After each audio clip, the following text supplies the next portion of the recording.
Recibimos en la tarde de Todo para Vos a Estefanía Pilichodi, quien está a mi lado. Ella es licenciada en Psicología y está también Estefanía Ortega, quien es licenciada en Psicopedagogía. Las hemos convocado a las dos para hablar de un tema muy interesante en nuestro diván colectivo que tiene que ver con la escucha de los adolescentes y también con la psicoeducación sobre las conductas de riesgo y otros temas que vamos a desarrollar, por supuesto. ¿Cómo les va, chicas? Bienvenidas. Muy bien. Muchas gracias por invitarnos. Bueno, gracias a ustedes por traer también este tema tan interesante en la actualidad. Bueno, dos miradas muy diferentes que tienen que ver con la salud mental de tu parte, Steffi, y también, bueno, el aprendizaje, ¿no? Que se conjuga y mucho en la etapa de la adolescencia. Tal cual. Sí, es un tema bueno que ahora está muy viralizado, ¿no? Esto de las agresiones, también esto de querer como desenfocar en las redes sociales o el reconocimiento, ¿no? En las redes sociales, que por ahí lo vemos mucho en TikTok o en Instagram, que hay un challenge para hacer y todos van a hacerlo y todos quieren hacer, a ver quién tiene más visualizaciones y demás. Claro. Entonces las redes sociales hoy es como, yo le diría, como una ciudad digital. Donde es un espacio por ahí que no se puede controlar mucho, ¿no? Claro. Y ahí no hay barreras claras, no hay barreras coherentes en esto también, entonces por ahí este desafío, ¿no? De plantearlo acá también me parece que es importante para poder prevenir. Claro. Y abordar el conflicto. Son espacios que buscan habitar los jóvenes, justamente por esto que vos mencionas, porque tienen que ver con esto de buscar la pertenencia, el reconocimiento. ¿no? El reconocimiento. Sí. Steffi, vos desde tu lugar de la psicopedagogía, digo, ya concretamente una mirada desde lo académico, ¿cómo influye esto en el aprendizaje de los chicos? Bueno, influye bastante todo lo que tiene que ver con la parte emocional, afecta muchísimo en el aprendizaje, porque bueno, un adolescente, un joven que está transitando angustias o por ahí que se siente invisible en un espacio de grupo con sus compañeros, bueno, por ahí todo eso afecta muchísimo en el desempeño del aprendizaje, digamos. ¿Cuál es el rol de la familia en este aspecto? Porque digo, tal vez en la infancia están un poco más apegados los padres, ¿no? A esto de, bueno, ir más seguido, o a lo mejor estar en contacto. Pero ¿qué pasa en los jóvenes, en los adolescentes? Sí, bueno, es algo que nos acontece, digamos, preguntarnos en este momento, porque bueno, es una problemática que nos invita a decir, bueno, ¿qué podemos hacer como adultos frente a estos adolescentes que por ahí se sienten no escuchados o que no se sienten que pertenecen? Y bueno, justamente invita a la familia también a preguntarse y preguntar esto de, bueno, ¿cómo están estos adolescentes?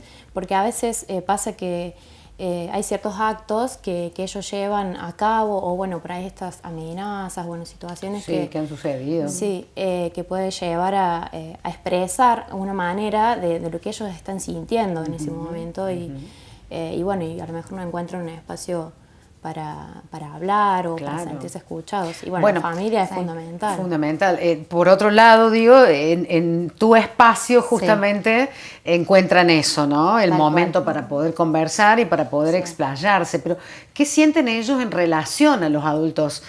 Digo, a sus tutores, padres, porque a veces también nos pasa... y esto lo digo desde una mirada como mamá tal vez, ¿no? Ya en el momento de crianza, de no saber cómo llegar a los jóvenes, ¿no? A esa etapa es como que nos supera, no entendemos algunos conceptos, no entendemos hasta el idioma, por decirlo de alguna manera. Sí, y aparte esto de lo que los aleja quizás a los padres de los adolescentes, quizás son estas barreras, ¿no? De este lenguaje o la interacción digital, o las condiciones sociales, los cambios culturales que hay, bueno, a veces llegan, o son por ahí muchos factores que pueden interferir en esto, pero esto de las amenazas, digamos, como que no es un hecho aislado, ¿no? Es como poder pensar en esto que decís vos, bueno, ¿qué pasa con el adolescente? Claro. Si está haciendo terapia, obviamente que es importante y es urgente, digamos, la parte psíquica del adolescente y poder detectar si hay un sufrimiento. Pero la familia también, digamos, el contexto, la escuela, digo, por ahí se pone mucho hincapié en esto de la docente cuando pasa algo en la escuela y en la familia cuando pasa algo en la casa. Y es como, bueno, poder trabajar en equipo. Para no generar culpa, ¿no? Sobre todo eso, porque si no es como que nos vamos tirando la pelota, ¿viste? Generalmente esto del bullying sucede en las escuelas, dentro de las instituciones educativas. Entonces ahí empieza uno como sociedad a buscar, bueno, la directora, ¿qué hizo el director? ¿Qué hizo la maestra? Imagino que vos también desde esa mirada y desde ese seguimiento que haces con la psicopedagogía, tendrás también alguna consulta que tiene que ver con esto de qué hago, ¿no? Sí, sí, tal cual. Eso, bueno, pasa mucho en el consultorio, vienen muchas familias y también los docentes que preocupa mucho, bueno, qué hago, qué puedo hacer o cómo lo puedo ayudar. Y bueno, a veces es buscar el espacio para que el adolescente se pueda expresar de algún modo, por ahí pensar en situaciones de grupo, y bueno, y sí, el trabajo con la familia y en conjunto, haciendo como una trama, digamos, de sostén, es fundamental. Bueno, estas redes, ¿no? Que sostienen todo el tiempo, con cualquier evento, con cualquier situación que nos sobrepasa, digo, qué importante que es esto, ¿no? De tejer esas redes. Digo, desde la psicología, por ahí es como un poquito más complejo, porque digo, los padres a veces están más acostumbrados o les suena como algo más natural que el niño o la niña, o bueno, el joven, vaya a la psicopedagoga o al psicopedagogo. Ahora ya para llegar al psicólogo es como más complicado, es como cruzar una barrera. Me gustaría, digo, para que la gente pueda comprender cómo interaccionan, ya que las vemos juntas, porque digo, es maravilloso, ¿no? Poder pensar en esa interacción que se da entre diversas profesiones, como las de ustedes. Sí, por ahí lo que también trabajamos mucho al compartir también un espacio, ¿no? En un consultorio, por ahí pasa, si están los profesionales que se necesitan, si no se deriva a otro consultorio, pero por ahí trabajar en equipo, mantener el contacto, digamos, de lo que va sucediendo con los padres también. Por ahí hay padres que son más curiosos y padres que quizás no tanto o no se quieren meter en el espacio de la terapia.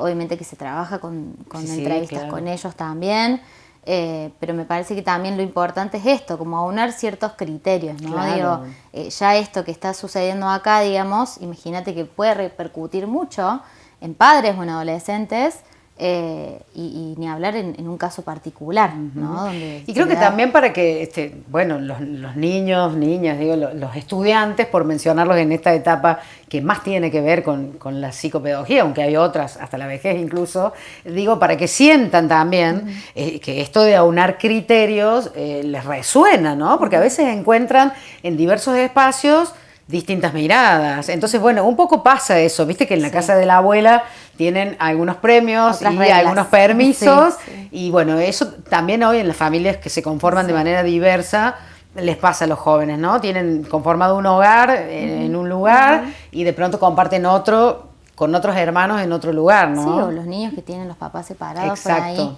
llegan muchos casos al consultorio, ¿no? De que por ahí dice, bueno, pero en casa es esto, o tengo estas reglas, o los mismos niños, no hablando tanto de adolescentes, pero los mismos niños desde chiquitos van diciendo, mi mamá es más permisiva en esto, mi papá no ellos tanto. Se dan cuenta, manipulan, ¿no? Totalmente, más allá de que, se tienen que adaptar a esa situación también, con los recursos que tiene un niño, o los que tengan un adolescente. Pero es muy difícil por ahí en esto de tener dos casas para aunar criterios. ¿Cómo incide esto, por ejemplo, en el proceso de estudio? ¿No? Cuando están un poco en cada lado. Sí, tal cual.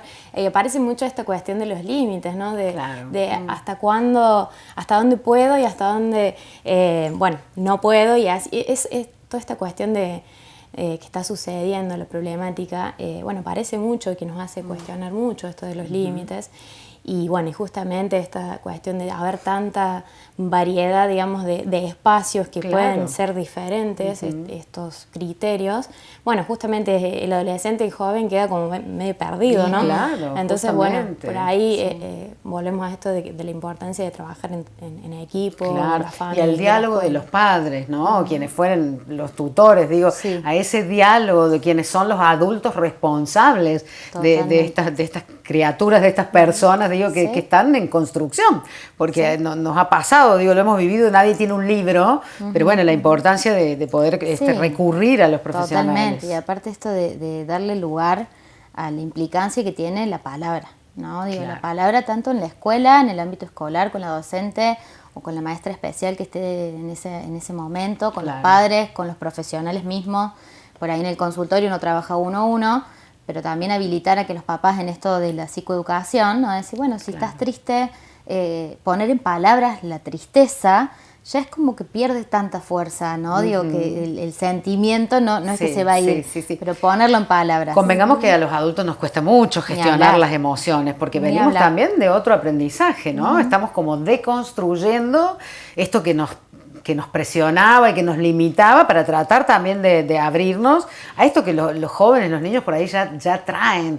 Sí. Por suerte yo creo, ¿no? Estefi, nos podés contar vos que en lo que son los aprendizajes, en la cotidianeidad de la escuela o de la institución, ya se vive diferente. Sí, bueno, hoy en día hay como más, está más abierta la posibilidad, ¿no?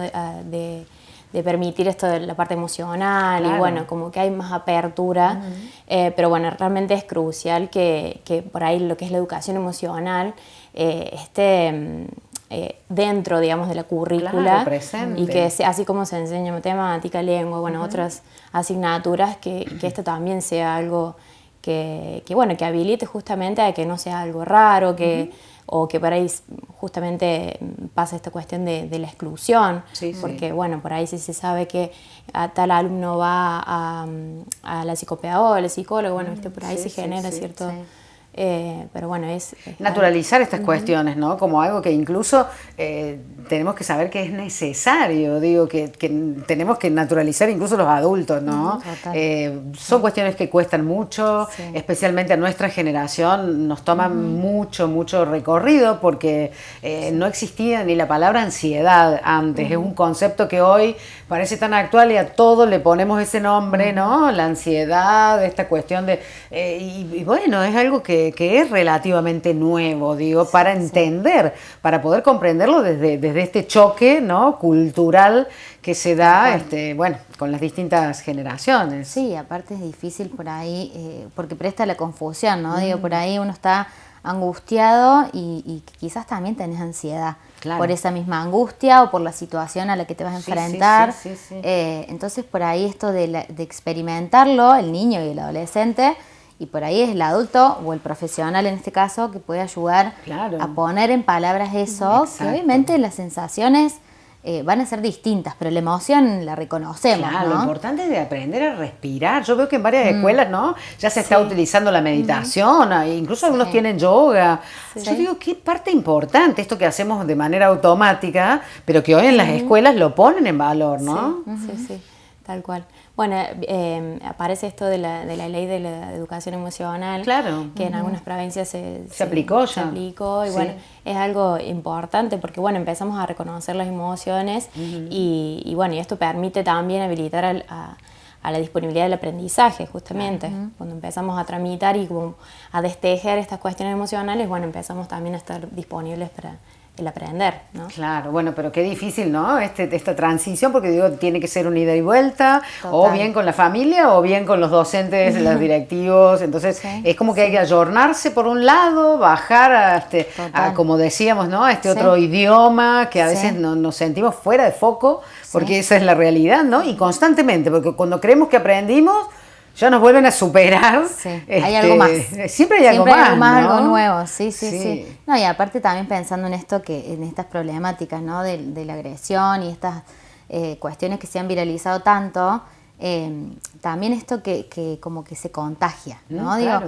Que yo decía al principio, bueno, van copiándose, Y sí. y en esto de lo emocional también a veces pasa, ¿no? Digo, Claro. que se van copiando hasta incluso eso, de si uno está ansioso, el otro quizás Sí, siente sí, lo sí, mismo, sí. y capaz no Sí, lo sí. pueden distinguir. Lo vemos hasta en los animales, ¿no? Cómo reciben eso, Receptan esa eso, sensación que hay dentro de un hogar, o para alguien que Total. llega. De pronto imaginamos los niños, mismo los bebés, digo, cómo deben percibir, bueno, esto que se nota en el aire, ¿no? Y hay como una ira generalizada, digo, cuando hablamos de un perfil social hoy, realmente está atravesado por situación económica difícil, entonces, bueno, hay pensamientos que no dejan de estar, ¿no? Y eso indudablemente debe ser complicado en los adultos, imagino que también en los jóvenes, ¿no? En los niños. Sí, tal cual. Sí, Bueno. aparte, bueno, no sé si terminamos. No, pero sí, iba a cerrar, digo, el tema, pero me gustaría que lo cierren ustedes, por supuesto. No, esto pensando en lo que pasa en la casa, ¿no? Que decíamos Sí. esto, bueno, lo digital, la escuela, los profesionales y el hogar. Por ahí lo que pasa en casa también repercute, por supuesto, en todos los otros espacios, ¿no? Digo, si el niño va a fútbol o el adolescente va a baile o a la actividad que sea, como que termina desencadenando en eso también y viceversa, ¿no? Como que se va retroalimentando. Entonces es importante esto de no perderle el lugar o la implicancia en la vida cotidiana del niño o del adolescente, como que estar al tanto de lo que va sucediendo. Sí, bueno, imagino en la escuela también, ¿no? Cuando se juntan varios, digo, en un aula que vienen con distinta construcción, con distinto contexto, bueno, también hay que trabajar mucho la tolerancia y bueno, todo esto que tiene que ver con situaciones que han sucedido, esto del bullying, que bien lo mencionaron ustedes porque ha estado muy presente, ¿no? Esto de las amenazas, que sentimos que es algo hasta nuevo en niños, esto de la amenaza, no habíamos visto prácticamente que eso sucediera, ¿no? Sí, es que se ve mucho que está como naturalizado, mucho las agresiones. Claro. Y bueno, la idea justamente es que en el espacio de la escuela, que justamente es el lugar donde se unen estos jóvenes y que por ahí buscan un sentido de pertenencia y de reconocimiento, que se pueda, digamos, trabajar para poder escuchar a todos y poder que ellos puedan encontrar un espacio y donde se pueda transmitir otro tipo de mensaje, que sea más ameno y no desde el lado de la agresión. No, claro, tomar como valor fundamental la paz, que es lo que necesitamos, ¿no? En la sociedad y mentalmente. Estefanía, ha sido un placer realmente conjugar este tema desde las dos miradas, ha sido realmente, bueno, muy, muy productiva la charla. Les agradezco muchísimo y las espero muy pronto Bueno, para seguir conversando con ustedes. Hasta pronto.